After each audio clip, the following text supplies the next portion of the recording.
Good morning student, education study circle में आपका स्वागत है। तो स्टूडेंट, आज हम लोग वैद्युत धारा के क्रम के आगे बढ़ाते हुए, जैसा कि इसके पहले वीडियो में हमने किरचॉफ का प्रथम नियम देखा था, तो आज हम लोग किरचॉफ का द्वितीय नियम देखेंगे दोस्तों। लेकिन स्टार्ट करने से पहले जिन्होंने अभी तक चैनल को सब्सक्राइब नहीं किया है तो प्लीज सब्सक्राइब करें। चलिए, इस देखिए किरचॉफ का द्वितीय नियम है क्या। जैसे कि हमने पहले वीडियो में किरचॉफ का प्रथम नियम को अच्छे से एक्सप्लेन किया। जिन लोगों ने अगर किरचॉफ का प्रथम नियम नहीं देखा, जाकर वो वीडियो देखे।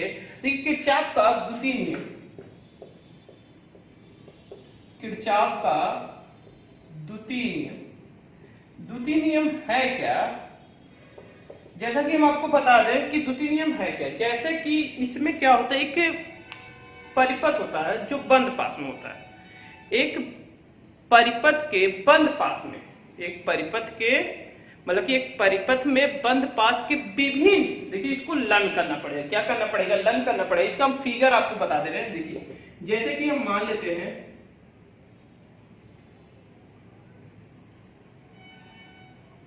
ठीक है, बनाते हैं फिगर, उसके बाद आपको अच्छे से समझ में आ जाएगा।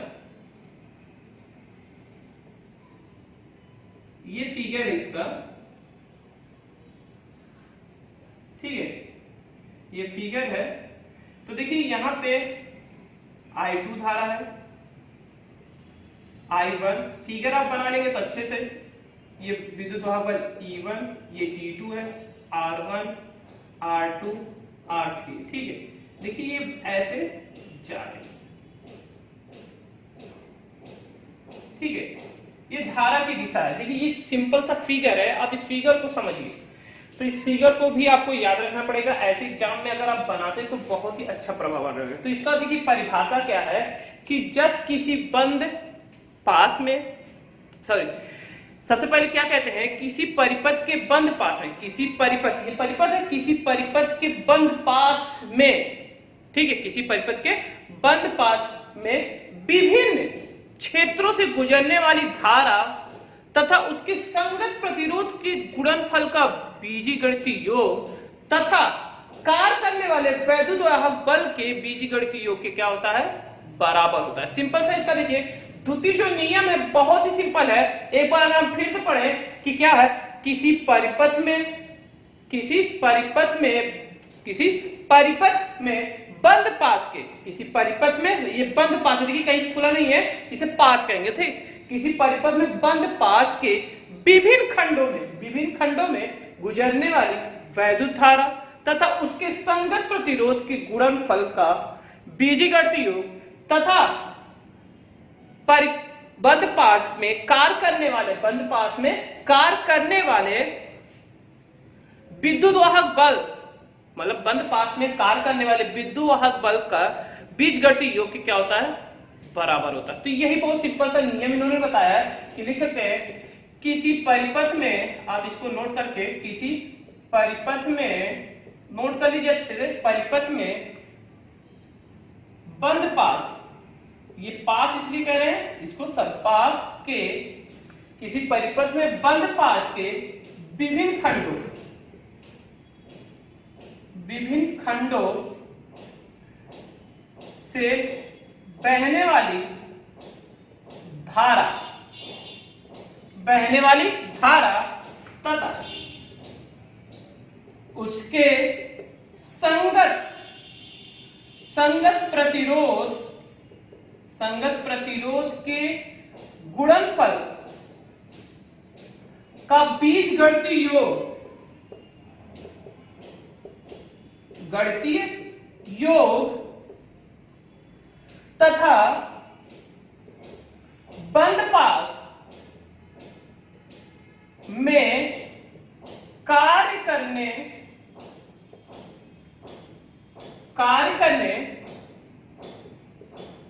वाले विद्युत वाहक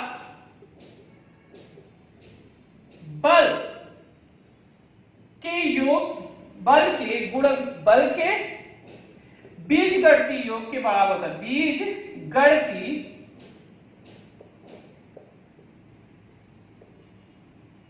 योग के बराबर होता है। ठीक है, तो इसको सिंपल सा क्या इसका देखिए बीजगणित ऐसे करेंगे आप। यहाँ पे आप क्या लिख सकते हैं, जैसे कि v बराबर आई आर होता है, v बराबर क्या होता है, तो यहाँ पे v भी लिख सकते हैं और यहाँ पे आपका e हो जाएगा। तो यहाँ पे हम आई आर दिखा दे रहे, क्या दिखा दे रहे, आई आर। तो यही क्या है, किरचॉफ का द्वितीय नियम है दोस्तों। बहुत ही सिंपल परिभाषा, इसको लर्न करना पड़ेगा, एक दो बार लर्न करेंगे। किसी परिपथ में बंद पास के विभिन्न खंडों से बहने वाली धारा तथा उसके संगत प्रतिरोध की गुणनफल का बीजगणित तथा बंद पास में कार्य करने वाले वैद्युत वाहक बल के बीजगणित योग के क्या होता है, बराबर होता है। सिंपल सा परिभाषा है, आप देख सकते हैं। अभी इसका थोड़ा सा हम लोग निगमन देखेंगे, तो पहले देख लीजिए, यहां तक आप नोट कर लीजिए, बहुत ही अच्छा है। ठीक है, इसको रिमूव कर दे रहे हैं। देखिए सिंपल सा जो परिभाषा, जब तक 2-3 बार आप खुद से कोशिश नहीं करेंगे पढ़ने में समझने में, तब तक समझ में नहीं। तो कोशिश खुद से, क्योंकि फिजिक्स को बिना समझे लर्न करना संभव नहीं। देखिए अब क्या है, तो बताया गया है कि जो पास में, जो बंद पास में धारा की दिशा में बहने वाली धारा को धनात्मक लेते हैं। देखिए इसके कुछ नियम है, धनात्मक लेते हैं, ठीक है, तथा धारा के विपरीत दिशा में बहने वाली धारा ऋणात्मक लेते हैं। ये बहुत इंपॉर्टेंट है, इसलिए आपको समझाया जा रहा है, क्योंकि इस पे सवाल लगते हैं। विद्युत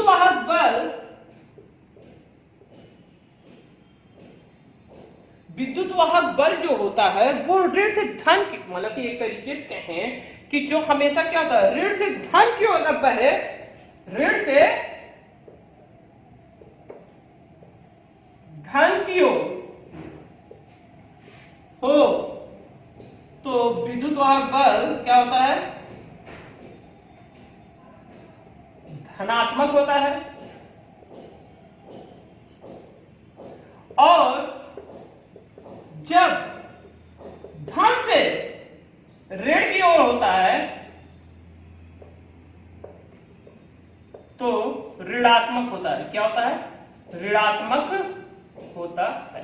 तो सिंपल सा इसका कुछ जानकारी ये रखना, ये नियम है इसका। तो ये नियम है, जैसे कि हम ले लें कि पहले बंद पास, देखिए क्या है, हमें धारा की दिशा, धारक में अगर पहले धारा की दिशा में हो तो धनात्मक, अगर धारा की विपरीत दिशा में होती है तो ऋणात्मक लेते हैं। और जो हमारा विद्युत वाहक बल होता है, अगर वो ऋण से धन की ओर बहता तो धनात्मक, अगर धन से ऋण की ओर बहता तो क्या होता है, ऋणात्मक लेते हैं विद्युत वाहक बल। तो अगर हम बंद पास से चले तो देखिए बंद पास, जैसा कि हमारा ये पहला पास है, ठीक है, और ये दूसरा पास है, आपको हमने फिगर बना के दिखाया। तो प्रथम पास बंद, मतलब प्रथम बंद पास से, ठीक है, बंद पास से देखिए इसमें क्या है कि धारा देखिए ऐसे बह रही है, ऐसे। तो यहाँ पे I1 R1, तो अभी हमने पढ़ा I1 R1 प्लस, लेकिन प्लस यहाँ पे क्या हो जाएगी, ये एक दूसरे के विपरीत है। देखिए धारा इस साइड बह रहा है, लेकिन ये क्या है, इस साइड बह रहा है। देखिए धारा ऐसे बहेगा तो ये दोनों एक दूसरे के विपरीत होंगे कि नहीं, तो माइनस हो जाएगा I2 R2, और यहाँ पे क्या हो जाएगा E1 माइनस E2। तो ये समीकरण है। द्वितीय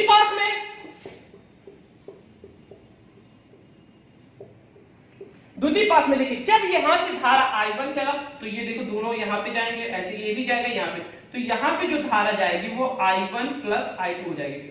होगा कि नहीं होगा, पहले ये बताइए, आपको समझ में आ रहा। देखिए यहाँ पे जो है ये यहाँ पे जो होगा I2 R2, और यहाँ पे सेम वही धारा, मतलब ये भी ऐसे बह रही तो ये भी ऐसे बह रही, प्लस I1 I2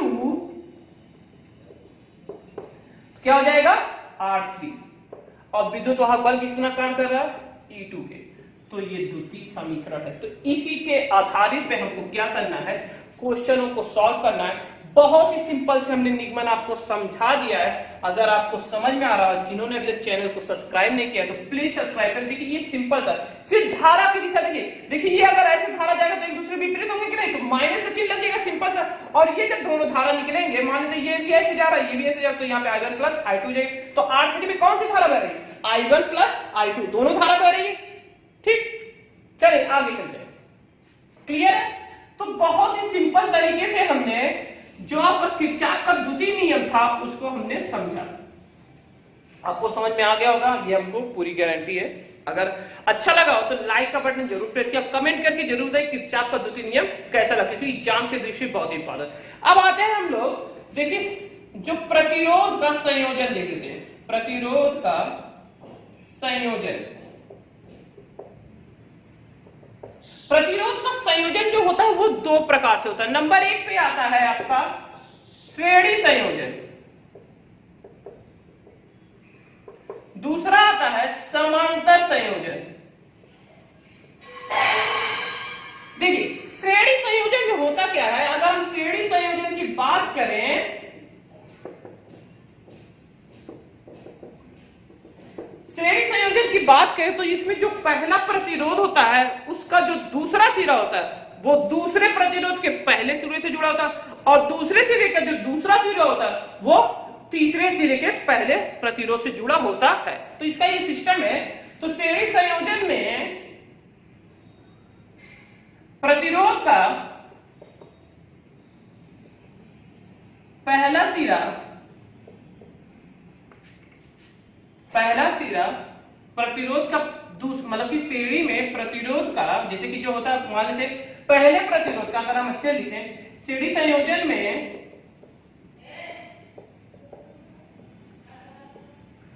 प्रतिरोध का दूसरा सिरा, ठीक है, दूसरा सिरा प्रतिरोध के पहले सिरे से और दूसरे प्रतिरोध के दूसरे सिरे से, मतलब कि दूसरे सिरे का प्रतिरोध के पहले सिरे से, और दूसरे प्रतिरोध का दूसरा सिरा तीसरे प्रतिरोध के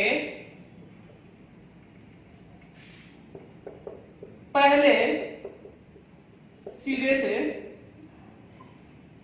जुड़ता है, और इसी प्रकार क्रम आगे बढ़ता रहता है। ठीक है, इसमें प्रतिरोध के मतलब कि इनमें एक विद्युत वाहक बल भी जुड़ा रहता है, एक विद्युत वाहक बल जुड़ा रहता है। तो फिगर देख लें, अगर आप फिगर देखेंगे तो यहाँ पे एक विद्युत वाहक बल जिसे कहते हैं माइनस प्लस ई जुड़ा रहता है, और इसमें अगर आप देखेंगे तो इस प्रकार से रहता है। अगर आप ध्यान देंगे तो ये R1 हो गया, R2 हो गया, R3 हो गया, सिंपल है। और इसमें जो आपने देखेंगे जो इसमें धारा होती है वो इक्वल होती है I, ठीक है, वो धारा क्या होती है, इक्वल होती है। ठीक है, तो इसमें कुल जो मतलब कि इसमें अगर हम कहें कि कुल विभवांतर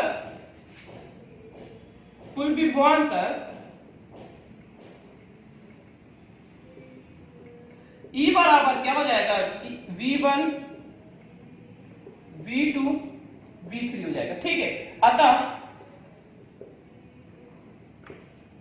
तो V बराबर होता है I, क्या होता है I R1 होगा, क्या होगा I R1 होगा, तो E बराबर क्या हो जाएगा I R1 I R2 I R3।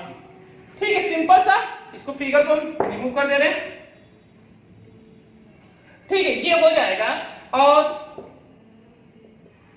E बराबर होता है आई आर, तो आई आर बराबर हो जाएगा आई R1 आई R2 आई R3। तो अगर आई हम कॉमन लेंगे तो यहाँ पे क्या हो जाएगा, आई R1 R2 R3, तो I से कैंसिल, R बराबर क्या आएगा R1 R2 R3। तो यही होता है श्रेणी संयोजन का सूत्र। कभी भी अगर प्रतिरोध की श्रेणी संयोजन का सूत्र पूछे तो ये आसानी से फार्मूला लगा के आप क्या कर सकते हैं, सवाल को सॉल्व कर सकते हैं। दूसरा इसके कुछ नियम है, तो देख लेते हैं क्या है नियम। क्या नियम है इसके कि यदि प्रतिरोध का कोई भाग टूट जाए, मतलब कि क्या होता है, टूट जाए, तो धारा का प्रवाह क्या हो जाता है, रुक जाता है। उसमें बताया कि यदि किसी प्रतिरोध के तार कहीं से ब्रेक हो जाता है तो धारा का प्रवाह क्या होगा, रुक जाएगा। दूसरा नियम है, इसमें धारा एक समान बहती है, मतलब धारा का मान क्या होता है, एक समान होता है, ठीक है। और विभवांतर तीसरा, श्रेणी क्रम में, श्रेणी संयोजन में विभवांतर अलग अलग प्रतिरोध के लिए अलग होता है, अलग क्या होता है, अलग होता है, ठीक है। तो ये बहुत ही सिंपल सा आपने देखा कि ड्राइव किया गया है डेरिवेशन। तो अगर इस तरीके से एग्जाम आता है तो आप आसानी से सॉल्व कर सकते हैं। इसका दूसरा पार्ट देख लेते हैं, समांतर संयोजन। आप नोट कर सकते हैं, इसको नोट कर लीजिए। आपको समझ में आ रहा है क्योंकि इसके पहले वाले जो वीडियो में हमने और अच्छे से इसको एक्सप्लेन किया था। अगर जो लोग लगातार एकदम स्टेप बाय स्टेप वीडियो को देख रहे हैं और जो तैयारी कर रहे हैं, पढ़ रहे हैं, फिजिक्स की क्लास ले रहे हैं, उनको हर पार्ट क्लियर हो रहा है। तो चलते हैं समांतर संयोजन में।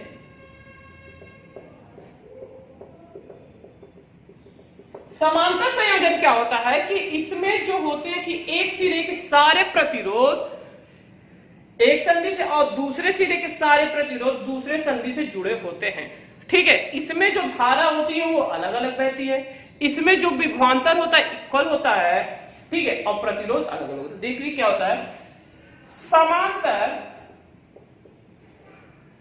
संयोजन में एक सिरे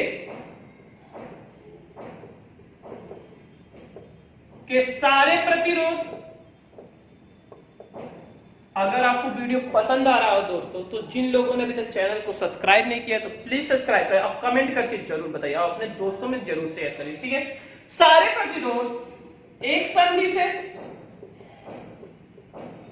और दूसरे सिरे के सारे प्रतिरोध दूसरे संधि से जुड़े होते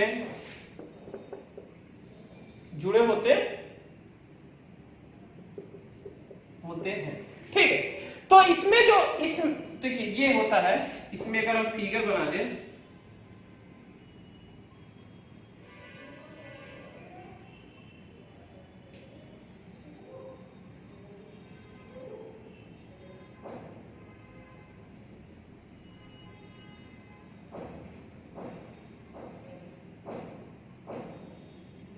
इसका अगर आप फिगर देखिए तो ऐसे ही बनता है, ये फिगर होता है, ठीक है। ये ए हो गया संधि, ये बी हो गया, और इसी में विद्युत वाहक बनती रहता है जो दोनों जोड़े रहता है, ठीक है। इसमें जो धारा I1 रहती है, I2 I3, इसमें जो विभवांतर रहता है एक होता है R1 प्रतिरोध, R2 प्रतिरोध, R3, ठीक है। सिंपल सा फिगर है, नोट कर लीजिए इसको, ठीक है। इसमें क्या होता है, जुड़े होते हैं, ठीक है। तो अब देखिए क्या होता है, तो कुल परिपथ में या तो कहें समांतर संयोजन में बहने वाली कुल धारा I बराबर क्या हो जाएगा, I1 I2 I3 ये हो जाएगा, ठीक है। तो हमने पढ़ा क्या है, I बराबर क्या होता है, इसमें विभवांतर समान है, तो I बराबर होता है V/R V अपॉन R होता है। तो I1 के लिए हो जाएगा V अपॉन R1, I2 के लिए हो जाएगा V अपॉन R2, I3 के लिए हो जाएगा V अपॉन R3। तो इसे समीकरण 1 में रखने पर, समीकरण 1 में क्या कर रहे हैं, समीकरण 1 फिगर को आप नोट कर लीजिए, समीकरण 1 में रखने पर, समीकरण 1 में रखने पर आप आसानी से रख सकते हैं। सिंपल सा आप देख रहे हैं I बराबर क्या हो जाएगा V upon R, V upon R1 plus V upon R2 plus V upon R3। तो V अपॉन R, अब यहाँ पे देखिए V कॉमन है तो 1 upon R1, 1 upon R2, 1 upon R3। तो V से कैंसिल, तो 1 अपॉन R बराबर क्या है 1 upon R1, 1 upon R2, 1 upon R3। तो ये आपका समांतर संयोजन का फार्मूला है। इसके क्या नियम है, तो इसके नियम भी आप लोग को समझ में आ रहा होगा कि इसका नियम क्या है कि इसमें प्रत्येक प्रतिरोध के लिए धारा का मान अलग अलग होता है, अलग अलग, ठीक है। दूसरा विभवांतर समान होता है सभी प्रतिरोधों के लिए, मतलब इस श्रेणी में विभवांतर क्या होता है, समान होता है, समान होता है। पर ठीक सिंपल सा इसका नियम है, आप लोगों ने देखा। तो ये था समांतर संयोजन और श्रेणी संयोजन, तो ये क्लियर हो गया। आपने देखा कि जो आपका बहुत इंपॉर्टेंट था किरचॉफ का द्वितीय नियम, हमने अच्छे से एक्सप्लेन किया। तो अब जो है इसका जो आगे का पार्ट है उसके नेक्स्ट वीडियो में आपको मिलेगा दोस्तों। तो जैसा कि आपने देखा इसमें कहीं भी कोई अगर प्रॉब्लम है जहां पे आपको नहीं समझ में आए तो कमेंट जरूर करा करिए, तो उस कमेंट को हम देखते हैं। तो अगर कमेंट आपको नहीं समझ उसको हम नेक्स्ट वीडियो में अच्छे से एक्सप्लेन करेंगे। दूसरी बात, जिन लोगों ने अभी तक चैनल को सब्सक्राइब नहीं किया तो प्लीज सब्सक्राइब करें और इसे शेयर करिए और लाइक का बटन जरूर प्रेस करिए दोस्तों। ठीक है दोस्तों, तो नए वीडियो में नई जानकारी मिलते हैं दोस्तों। नमस्कार दोस्तों।